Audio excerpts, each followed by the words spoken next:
ఈ రోజున ప్రత్యేకంగా వెలిగించవలసిన దీపం ఏమిటంటే ఒక ఇత్తడి ప్లేట్ కానీ రాగి వెండి ఏదైనా ప్లేట్ తీసుకుని దానిలో వరిపిండిని వేసుకోవాలి.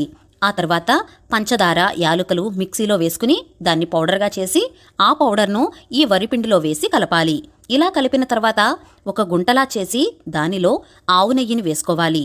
ఇప్పుడు పువ్వు వత్తులు ఉంటాయి కదండి, ఆ పువ్వు వత్తులను ఒక వత్తిని తీసుకుని ఈ ఆవు నేతిలో వేసుకోవాలి. మనం చొల్లంగి అమావాస్య రోజున ప్రత్యేకమైన దీపం ఈ వరిపిండి దీపం ఇలా పెట్టాలి. ఈ దీపం కొండెక్కిన తర్వాత మనం ప్రసాదంగా ఈ మిశ్రమాన్ని స్వీకరించాలి. వరిపిండి పంచదార ఈ రెండు కూడా సమపాళ్లలో తీసుకోవాలి. పూజ చేస్తున్నంతసేపు కూడా ఈ దీపం వెలగాలి కాబట్టి దానికి తగ్గట్టుగా ఆవు నెయ్యిని వేసుకోవాలి. చొల్లంగి అమావాస్య రోజున వైద్య వీరరాఘవ స్వామి వారిని ఏ విధంగా పూజించాలి, ఈ స్వామిని పూజించడం వల్ల ఎలాంటి అనారోగ్యాలైనా సరే మటుమాయం అయిపోతాయి. ఈ పూజా విధానం వీడియో లింక్ మన ఛానల్లో ఉంది. మన ఛానల్ పేరు కింద వీడియో లింక్ ఇస్తున్నాను, క్లిక్ చేసి చూడగలరు.